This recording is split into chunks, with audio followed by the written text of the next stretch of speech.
3 साल हो चुका है, 2.5 से 3 साल हो चुका बाबा जी से मिले। 3 साल एकदम 3 साल एग्जैक्ट तो 3 साल। बाबा जी हमें आखिरी में मिले हैं जब हम हर जगह हार गए, थक हार गए, गए, ढूंढ थक ढूंढ के गए। गुरुदेव को ढूंढ के थक गए, तब बाबा मिले तो हमको। बड़े भाग्य। मशक्क़त के बाद गुरुदेव मिले हैं और हमारे बाबा जी मिले हैं, इसलिए हम बहुत प्यार करते हैं अपने बाबा माँ गुरुदेव से। बोलने में थोड़ा सा झिझक हो रही है थोड़ी सी अभी बोलने में, क्योंकि अभी स्टार्टिंग है ना। मतलब इनको मैं ना मतलब पतिदेव कभी नहीं कहती थी, जितेश जी जितेश जी जितेश जी करती थी। क्यों? क्योंकि हम एक बहुत पुराने मित्र यार जिगरी कह सकते हैं, और शादी के बाद पति देव कहने में अच्छा तो लग रहा, खुशी भी हो रही है, लेकिन बोली नहीं हूँ ना। प्रैक्टिस जारी है अभी। आप मुझे क्या कहोगे? मैं तो माँ ही बोलता हूँ। आपने पत्नी देवी कहना जब मैं पति देव कहती हूँ तो है ना। स्वागत है आप लोग का नए व्लॉग के अंदर। उम्मीद करती हूँ कि आप सभी लोग स्वस्थ होंगे। अभी दोपहर के 3 बज रहे हैं और मेरे पतिदेव के साथ हम आए हुए हैं। गुजरात का एक छोटा सा गांव है जिसका नाम है नारगोल। ये वापी से लगभग 30 किलोमीटर दूर है। बहुत पीसफुल जगह है, बहुत अच्छी जगह है। इस जगह के बारे में हम जानेंगे हमारे पतिदेव से। वो उनको ज़्यादा नॉलेज है, क्योंकि मेरे पतिदेव कई बार मुझे इस जगह पर घुमाने के लिए लाते थे। और बाकी का जो चीज़ें हैं ना, अपने पतिदेव से ही हम पूछते हैं। और जब आते हैं तो यहाँ पे मस्त ये बैठ के अपना ध्यान करते हैं। तो इनसे पूछते हैं इसके बारे में कि क्या यहाँ का हिस्ट्री है, थोड़ा सा जानकारी हमें भी मिल जाएगा, है ना। तो उनसे ही पूछते हैं। थोड़ा इस जगह के बारे में आप हमें बताइए, जो लोग देख रहे हैं ये भी जानना चाहते हैं। जगह के बारे में आपको क्या बताऊं, जगह तो वैसे ही है जैसे हर जगह होता है दुनिया में।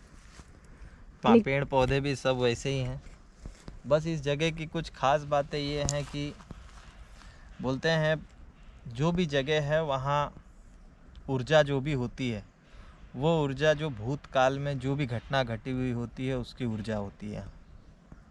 और यही नहीं, दुनिया के किसी भी जगह आप चले जाएं, कहीं आप जाएंगे तो आपको खुशी महसूस होगा, कहीं आप जाएंगे तो आपको चिड़चिड़ापन महसूस होगा, कहीं आप जाएंगे आपको दुखी महसूस होंगे, दुख याद आएंगे। तो ऐसे ही वो इसलिए होते हैं क्योंकि उस जगह से जुड़ी हुई कुछ पुरानी ऊर्जाएं होती हैं। उस जगह पर ऐसी घटनाएं घटी हुई होती हैं कि वो घटना एक ऊर्जा में परिवर्तित हो करके और वर्षों तक वहाँ वो ऊर्जा रहती है। तो इस जगह की ऊर्जा ये है कि यहाँ 1965 के आसपास ये जो झाड़ देख रहे हैं, इसे कहा जाता है सरू का बाग, सरू का झाड़ इसे कहा जाता है। तो इस बाग को गवर्नमेंट ने यहाँ पे लगवाया हुआ है। आज से लगभग अभी 2022 चल रहा है, 1965 के आसपास में ये लगवाया गया था। और जब लगवाया गया था उस समय ओशो जी काफ़ी प्रसिद्ध थे भारत में। तो ओशो जी ने जो प्रवचन देना शुरू किया था, आप देखे होंगे ओशो के काफ़ी प्रवचन होते हैं यूट्यूब पर, और भी जगह हैं उनके काफ़ी प्रवचन है, सीडीज़ मिलती है, बुक हैं। तो ओशो जी ने जो प्रवचन का शुरुआत किया था वो यहीं से किया था। आपके पास अगर पुराने वीडियोस होंगे कुछ, तो वो पुराने वीडियोस आप देखेंगे तो पता चलेगा कि ये झाड़ काफ़ी छोटे थे। 1970 या 1972 के आसपास में यहाँ पे प्रवचन देना ओशो जी ने शुरू किया था और प्रवचन देते थे। और यहीं पर उन्होंने एक किताब भी लिखी थी उस समय, जो किताब का नाम है दिया तले अंधेरा। ये आप अगर सर्च मारेंगे नेट पर तो आपको किताब ये मिल जाएगी। वो इसी जगह पर रह कर के ओशो जी ने वो उस किताब का लेखन किया था। तो उस समय जब प्रवचन देते थे तो यहाँ पे मेडिटेशन भी वो करवाते थे, वो प्रवचन के साथ मेडिटेशन भी करवाते थे ओशो जी। तो ओशो जी के साथ साथ यहाँ काफ़ी उनके जो शिष्य थे या जो फॉलोअर्स थे वो आते थे और यहाँ आके मेडिटेशन करते थे। जगह का नाम जैसे आपको माही जी ने बताया, नारगोल जगह का नाम है। और ये जगह ओशो से मैंने शुरुआत की, लेकिन उससे कहीं पहले से इस जगह का उल्लेख आता है हिस्ट्री में यहाँ पर आप लोगों ने नहीं, आपने पूरे भारत में सुना होगा फारसी जाति जो होती है, पारसी जिसे कहते हैं, वो भारत में कब आए थे तो वो मुझे भी आइडिया नहीं है कब आए थे, लेकिन इतना पता है कि जब वो आए थे तो इसी जगह पर सबसे पहले आए थे, क्योंकि ये बीच है, अभी आपको दिखाया गया, ये दरिए के एकदम किनारे पर ये बीच है, और बीच के साथ साथ यहाँ पे आपको मंदिर भी दिख रहे हैं, और यहाँ हम आपको एक स्कूल है जो बहुत ही सुंदर स्कूल है, वो भी है। तो पारसी जो हैं सबसे पहले यहीं पर आए थे, नारगोल में संजान करके एक जगह है, वहीं पर उन्होंने अपने देवता को रखा था। उनके देवता थे अग्नि, मशाल जो होती है वो पारसियों के देवता हैं। तो उन्होंने जो अपने देश से जो देवता को लेकर के आए थे, क्योंकि वहाँ से उनको भगा दिया गया था, कुछ युद्ध था किसी से, शायद अरेबिक लोगों ने युद्ध मतलब जंग छिड़ गई थी अरेबिक लोगों से, तो वो लोग वहाँ से भाग करके और फिर यहाँ पर आए थे। तो यहाँ भी उस समय जो राज चलता था वो मुग़लों का ही था, तो मुग़लों से भी यहाँ आने के बाद उन्होंने युद्ध किया काफ़ी साल, और फिर यहाँ टिके वो लोग। आज भी यहाँ आप देखेंगे तो 100 साल पुराने आपको लकड़ियों के घर मिलेंगे, और अच्छे खासे लकड़ियों के घर हैं उस साइड ना, आगे की साइड में जी, अच्छे खासे लकड़ी के घर मतलब जो सागौन जो झाड़ होता है उस लकड़ी का घर है, और वो 100 साल से अभी भी टिका हुआ है। और वो घर एक नहीं 2-2 महले का बनाते थे। लकड़ियाँ बहुत मजबूत होती थी, और वो ख़राब भी नहीं होता था, क्योंकि उसकी अगर पेंटिंग वगैरह उसका देखभाल किया जाए तो सागौन की लकड़ी से बने हुए घर सालों टिकते हैं, कंक्रीट से ज़्यादा टिकते हैं। तो इस जगह का एक और उल्लेख ये भी है कि पारसी यहाँ आए थे, और दूसरा ओशो जी जब आए थे उससे पहले से ये इंटरनेशनल मेडिटेशन जो बोलते हैं, इंटरनेशनल मेडिटेशन प्लेस है। ये ध्यान करने के लिए सबसे उच्च जगह माना गया है इसे, इसलिए यहाँ पे मुंबई से लेके गुजरात से लेके काफ़ी दूर दूर से स्टेट से, इंडिया के स्टेट से आते हैं मेडिटेशन करने के लिए। मेडिटेशन यहाँ आके करते हैं वो 7-7 दिन, 1-2 हफ्ते, 10-10 दिन तक वो यहाँ रुकते हैं टेंट बना करके। और वो कोई छोटी मोटी फैमिली से नहीं होते हैं, काफ़ी अच्छे घर से वो लोग होते हैं। कोई ओशो के फॉलोअर्स होते हैं। ओशो के यहाँ ध्यान सेंटर हर महीने लगभग होता ही है। जो भी अलग अलग ग्रुप है ओशो की वो आती है यहाँ पर, और आते हैं 10 दिन 15 दिन यहाँ रुकते हैं। और अरविंद महर्षि जी का ओशो जी से पहले यहाँ पर पधारे थे जो महर्षि अरविंदो घोष जी का नाम आपने सुना होगा। वो भी यहाँ पर विचरण करते करते पहुँचे थे, और यहाँ काफ़ी दिन यहाँ बिताए वो, और फिर उसके बाद से उन्होंने भी यहाँ पर मेडिटेशन ध्यान वगैरह किए।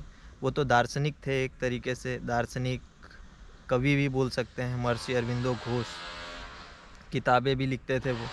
तो बहुत ही मतलब ये एक बहुत ही ऊर्जावान जगह है, और इसके बारे में तो अभी और भी बहुत सारी बातें हैं। बस इतना बोलूँगा कि ओशो का ध्यान सेंटर यहाँ था जब ओशो ने शुरू किया था, तो उसमें से ही एक ध्यान करते करते एक उनकी शिष्य थी जिनका नाम था निर्मला माता। अब नाम है निर्मला माता, क्योंकि बोलते हैं कि ये जो मंदिर जो सामने आपको दिखाई दे रही है, ये मंदिर यहीं पर, वो बगल में जो झाड़ है अभी आपको दिखाएंगे, उस झाड़ के नीचे ही वो बैठ के रात में वो ध्यान कर रही थी लगभग 12-1 बजे के आसपास। और ध्यान करते करते 12 बजे के आसपास यहाँ के कुछ बूढ़े लोग हैं जो बताते हैं कि सहस्त्रार उनका खुला था।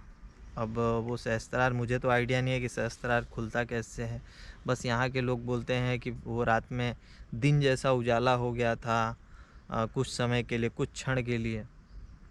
तो उनका यहाँ पर मंदिर बना दिया गया है, और वो झाड़ भी है जिस झाड़ के नीचे बैठ के वो अपना ध्यान करती थी। उस झाड़ का नाम अभी निर्मल वृक्ष रखा गया है। अभी आगे जाके आपको सब दिखाएंगे माही जी। तो उसके बाद से ना निर्मला माता जी के नाम से प्रसिद्ध हुई वो, और अभी उनका जो ये है नाम है वो लगभग पूरे विश्व में है। साल में एक बार यहाँ प्रोग्राम होता है, हर साल लगभग 3 से 4 दिन के लिए। उसके अंदर China, Japan, Thailand, Russia, Australia, America, इन सभी जगहों से पब्लिक यहाँ आती है और लगभग 3 दिन वो यहाँ ध्यान, मेडिटेशन हर एक चीज़ करते हैं। एक त्यौहार की तरह वो सेलिब्रेट करते हैं। तो काफ़ी मज़ेदार वो पल होता है। हमने देखा है आके यहाँ पर शादियाँ करते हैं, यहाँ आकर के जो विदेशी लड़कियाँ हैं, जो विदेशी महिलाएं हैं, वो आ कर के और यहाँ शादियाँ करती हैं इंडियन कल्चर के हिसाब से। साड़ी पहनती हैं, बड़े बड़े सिंदूर लगाती हैं, माथे पे गोल सा ये बिंदी होता है लाल कलर का, और बहुत ही अच्छा लगता है जब देखते हैं हम कि इंडियन कल्चर में विदेशी लोग भी घुस रहे हैं। तो बहुत अच्छा लगता है। आगे मौका मिलेगा तो हम ज़रूर आपको वो जो फेस्टिवल जो मनाते हैं यहाँ पर साल में 3 दिन का होता है, उस फेस्टिवल को हम ज़रूर दिखाएंगे। उसके अंदर कुछ विदेशियों से भी हम बात करेंगे, क्योंकि हम पहले बात तो करते थे लेकिन तब हम रिकॉर्डिंग्स वगैरह नहीं करते थे। हमने काफ़ी पहले से, लगभग मैं और माही जी लगभग 10 साल हो चुके हैं। 2011-2012 से हम लोगों ने काफ़ी घूमना शुरू किए और अलग अलग धर्म संप्रदाय में लोगों से बहुत मिले हम। हाँ, जानने की इच्छा थी। दोनों साथ में जाते थे, मिलते थे, बात करते थे, एक्सपीरियंस भी लेते थे। एक्सपीरियंस का तो पूछो ही ना। बहुत एक्सपीरियंस लिया है। कुछ नहीं कमाया लेकिन एक्सपीरियंस बहुत मिला है जीवन का। तो वो करते करते आज हमें जो हमारे सद्गुरु बोल सकते हैं, ईश्वर बोल सकते हैं, भगवान बोल सकते हैं, वो अब जाके हमें मिले हैं। लगभग 2.5 से 3 साल हो चुका है। 2.5 से 3 साल हो चुका बाबा जी से मिले। 3 साल एकदम 3 साल एग्जैक्ट तो 3 साल। बाबा जी हमें आखिरी में मिले हैं जब हम हर जगह हार गए, थक गए, ढूंढ के गुरुदेव को ढूंढ के थक गए, तब बाबा मिले हम। तो बड़े मशक्क़त के बाद गुरुदेव मिले हैं और हमारे बाबा जी मिले हैं। इसलिए हम बहुत प्यार करते हैं अपने बाबा माँ गुरुदेव से, और उन्हीं के शरण में रहना चाहते हैं। जीवन में और कुछ चाहिए ही नहीं। गुरुदेव मिल गए, बाबा जी मिल गए, माँ मिल गई, तो अब उनके पास रह के इतनी खुशी मिलती है। उनकी पूजा में, उनकी भक्ति में इतना आनंद मिलता है कि ऐसा लगता है कि ये आनंद किसी और चीज़ इस संसार के भौतिक जगत में तो शायद ना मिले। तो हम लोग यहाँ पे आए थे। बातें बहुत लंबी हो जाएंगी, क्योंकि जब हमारे गुरुदेव का बखान होता है ना, तो ये ज़बान है, ये रुकने का नाम नहीं लेती, बस बोलते जाती है। तो हम आज यहाँ पे घूमने के लिए आए थे। जितेश जी बोलते हैं कि चलो वापस चलते उस जगह पे जहाँ पे हम हमेशा जाते थे। शादी के बाद भी एक बार हम जाके आ जाए। तो हम दोनों पहली बार शादी के बाद इस जगह पे आए हैं। पहले तो बहुत जगह घूमे हैं, लेकिन शादी के बाद वाली एक अलग फीलिंग होती है ना, अलग लुक होता है, सब चीज़ें सब बदल जाती हैं। तो शादी के बाद पहली बार आए हैं। हमें कुछ रिकॉर्डिंग भी करनी थी अंदर ना नवसर्जन सोसाइटी है, तो वो सोसाइटी पूरा कवर करना था हमें। मतलब यहाँ पे ना ध्यान सेंटर जो होता है, जीवन विद्या का कोर्स होता है, तमाम चीज़ें होती है, क्या कहूँ आपको। तो और जस्ट ये पास में ही बीच है, और यहाँ पे बीच है और बहुत पीसफुल जगह है। तो हम लोग यहाँ पे हमेशा आके यहाँ पे 1-2 घंटे बैठते हैं शांति से। मैं अपना कुछ भी रील्स शूट कर लेती हूँ, ऐसे बहुत शांति मिलती है। तो घूमने के लिए आए थे और सोचा क्यों ना आप लोग से बातचीत भी हो जाए और आप लोगों को भी इस जगह के बारे में बता दिया जाए। बहुत मस्त जगह है। थोड़ा सा वो मंदिर दिखा दो ना।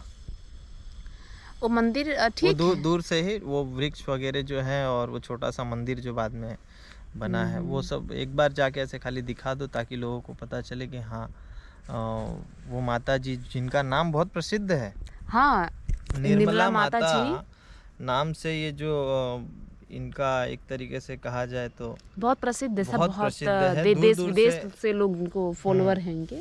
और यहाँ हम बैठते हैं ना, तो कभी कोई दिल्ली से मिल जाते हैं, कभी कोई बंगाल से आए हुए रहते हैं, बताते हैं कि हम ये माता जी का स्थान देखने के लिए आए थे।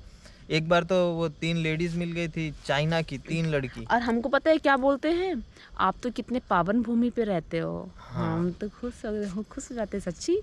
और रियली यहाँ पे जो एनर्जी का महसूस होता है ना, एक पॉजिटिव एनर्जी लगती है। बाकी तो हमको तो तक कुछ दिखता उगता है नहीं। पता नहीं क्या है, तो हमारे बाबा ही जाने। तो थोड़ा देख लेते हैं हम लोग।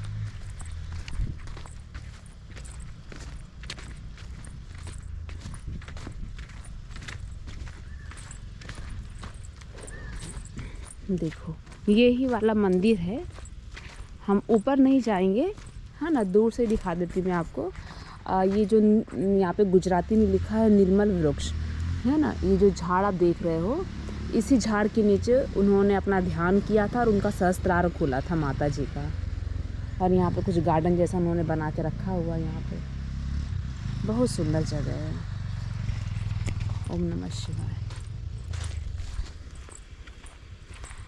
तो बहुत सुंदर जगह है। मेरे पति देव मुझे लेके आए थे कि चलो घुमा देते हैं। मुझे ना, सुनिए, मुझे आपको ना पति देव बोलने में थोड़ा सा झिझक हो रही है थोड़ी सी अभी बोलने में, क्योंकि अभी स्टार्टिंग है ना। मतलब इनको मैं ना मतलब पति देव कभी नहीं कहती थी, जितेश जी जितेश जी जितेश जी करती थी। क्यों? क्योंकि हम एक बहुत पुराने मित्र, यार, जिगरी कह सकते हैं। और शादी के बाद पति देव कहने में अच्छा तो लग रहा, खुशी भी हो रही है, लेकिन बोली नहीं हूँ ना। आप प्रैक्टिस जारी है अभी। आप मुझे क्या कहोगे? मैं तो माँ ही बोलता हूँ। आपने पत्नी देवी कहना, जब मैं पति देव कहती हूँ तो है ना। जगत जननी। जगत जननी, ये क्या बोल रहे हो? पत्नी देवी बोल सकते हैं अगर पति देव कहती हूँ तो मैं। चलो तो अब एंड करो, नहीं तो काफी लंबा वीडियो काफी बड़ा हो जाएगा। अब यहाँ पे हम लोग खत्म करते हैं। हरि हर, जय बाबा की, हर हर महादेव।